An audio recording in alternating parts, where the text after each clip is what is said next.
Ce jour est dédié pour la Refoua Shlema de Ora Aviva Bat Michal Bezrat Hashem. On va parler aujourd'hui de ce qui concerne les toilettes. Bien que c'est un endroit pas très pur, mais quand même il y a beaucoup de lois à observer en ce qui concerne tout ce qui a à voir avec le fait d'excréter ou d'uriner. D'abord, quand quelqu'un sent qu'il doit excréter ou uriner, il faut aller uriner et excréter.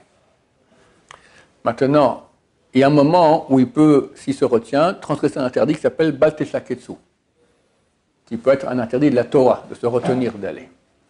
Alors, comment ça se passe? Si tu sens que tu dois aller, il faut aller. Maintenant, si tu sens que tu peux tenir encore 1h12, tu peux ne pas aller. C'est mieux d'y aller, mais tu peux ne pas y aller. Si maintenant, tu sens que tu ne peux pas tenir 1h12, il faut y aller absolument. Attends, si tu es en état de doute, tu ne sais pas 1h, parce qu'1h12, c'est précis de savoir quand tu veux.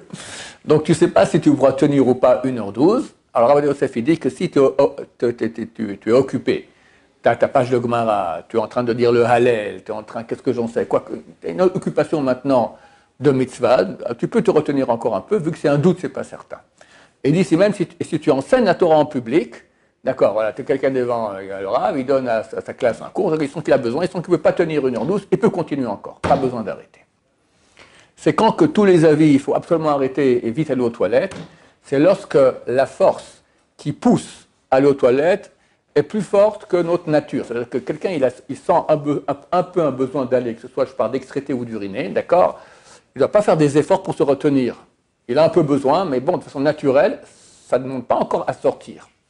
Mais quand de façon naturelle, ça demande à sortir, et pour pas que ça sorte, tu dois faire un effort, une contraction des muscles, d'accord, que ce soit au niveau de l'urine ou de l'excrétion, là, c'est clair, tu transgresses déjà. Donc, il faut courir à ce moment-là aux toilettes avant d'arriver à cela pour ne pas se retenir.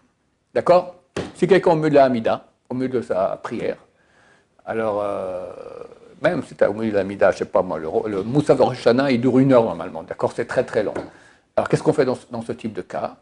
Alors, si quand tu as commencé, tu n'avais pas besoin d'aller, tu peux continuer. Mais si tu arrives à un point où vraiment c'est dur pour toi de te retenir, là, il faut arrêter. Alors, tu fais 3 pas en arrière, sans rien dire. Si tu as la téléfiline, tu enlèves ta téléfiline, tu vas aux toilettes, tu te laves les mains, sans rien dire. On peut bouger pendant l'amida, c'est beaucoup moins grave que parler. Même pas la bracha, j'ai ça. Choum d'avar, tu fais rien du tout. Tu remets tes téfilines sans rien dire, tu te remets à ta place, ou une autre place, tu fais 3 pas en avant, tu continues l'amida à l'endroit où tu t'es arrêté. Quand tu as fini l'amida, tu fais un shariatzar. On va voir que tu as une demi-heure, d'après d'autres avis 1h12 pour faire un shariatzar après que tu étais aux toilettes. Donc c'est bon, tu as vraiment tout le temps. Ok? Il faut se rappeler simplement. Il faut se rappeler de faire un shariatzar. Des fois on oublie, c'est dommage. En passant, je rappelle ce que j'ai commencé à dire ici. Quelqu'un au milieu de l'amida, par exemple, il y a quelque chose.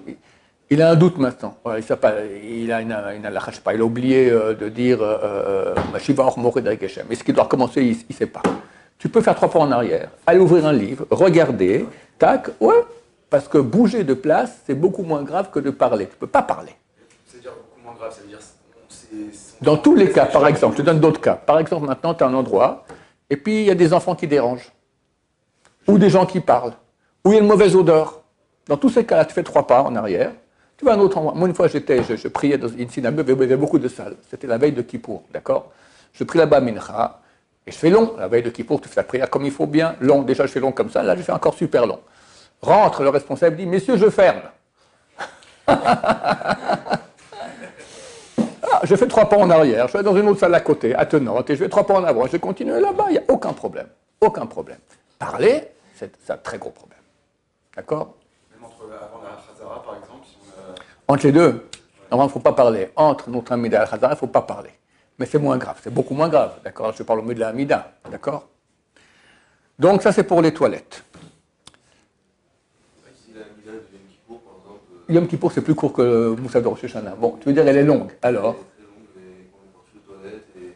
Tu as jusqu'à 1h12 après pour faire la bracha. Tu ne peux pas faire la bracha au milieu de la Amida. Hein. Mieux vaut que tu perds la bracha complètement plutôt que parler au milieu de la Amida. Non, là, une fois que tu as fini, tu fais immédiatement la bracha, tu ne fais pas la chazara, tout ça, ouais, ça c'est clair.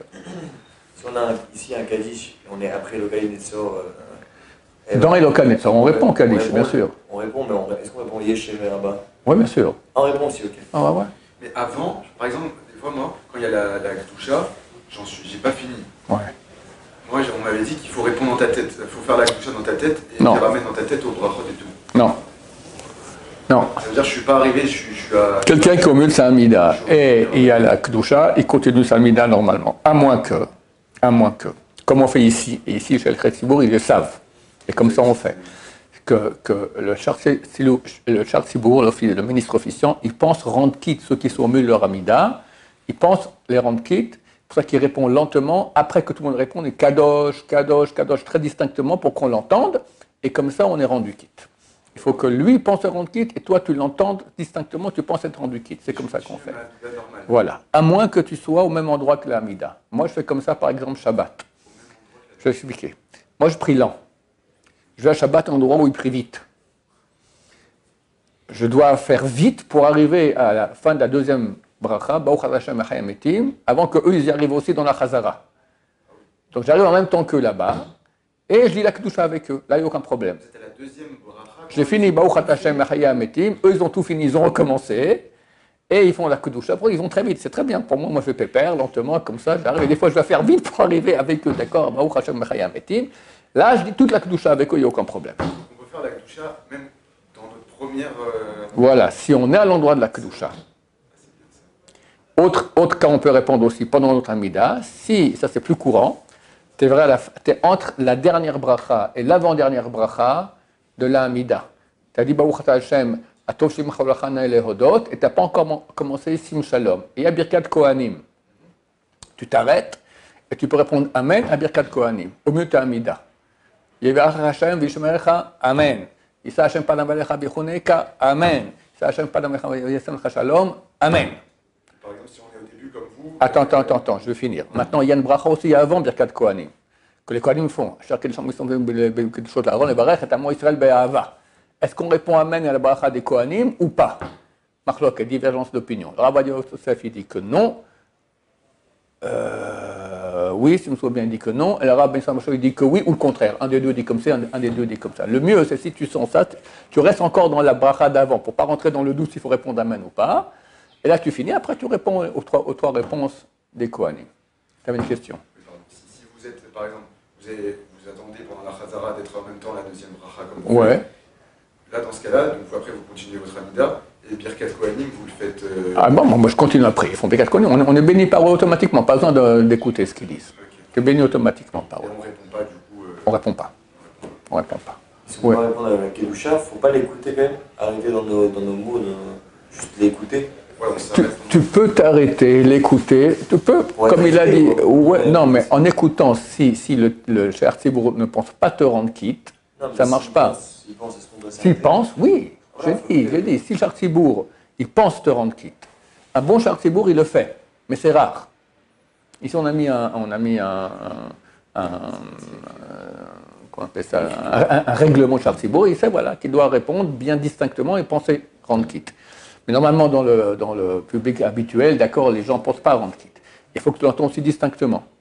Moi, quand je prie à mon minyan habituel le matin, alors j'ai un copain francophone qui est à 1 mètre de moi, et lui, il répond à la Kedusha très fort, et il pense me rendre quitte. Pas besoin de Shar Tzibour, un autre aussi, ça va, d'accord? Il pense me rendre quitte comme ça. C'est aussi un bon truc à faire. Voilà, comme si c'est un ami qui est proche de toi, il sait que tu fais lent, il pense te rendre quitte. Ok. C'est vrai qu'on ne peut pas dire un mot aux toilettes. Ah ouais, on va en parler. Bon, on continue encore. Allez, on continue encore un peu. Quelqu'un qui était 2 fois aux toilettes. Normalement, pour chaque fois qu'on va aux toilettes, après il faut faire la bracha à Shariat Tsar.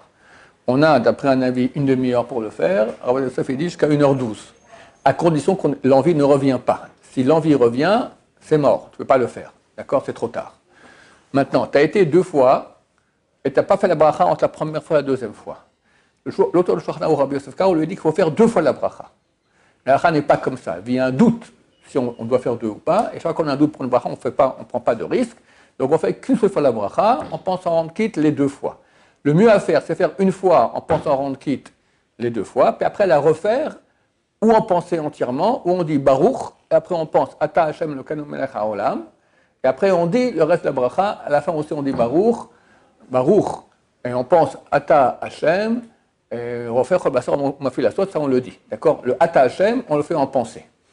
Il y a un avis qui dit, le Rambam, il dit comme ça notamment, le Smag, ils disent que la pensée, c'est valable comme la parole. Maintenant, je n'ai pas le droit de refaire. Par contre, l'interdiction de dire le nom de Dieu en vain, c'est qu'en parole. Je peux penser le nom de Dieu sans cesse, c'est très bien, pense autant que tu veux. Dans tous les cas où tu as un doute si tu dois faire une bracha ou pas, tu ne la fais pas. Mais tu peux faire tous les mots de la bracha, sauf les mots Ata Hashem Elokeinu Melech Haolam, que tu fais en pensée. D'après certains poskim, c'est valable. Donc ça, c'est le mieux à faire. Tu fais une fois, si tu as été 2 fois aux toilettes, tu n'as pas fait la bracha pour la première fois, tu refais une fois la bracha normalement, et après tu redis de nouveau la bracha en pensant les noms Ata Hashem Elokeinu Melech Haolam. Ces mots-là. Baruch Adonai, Leolam, Amen, Amen.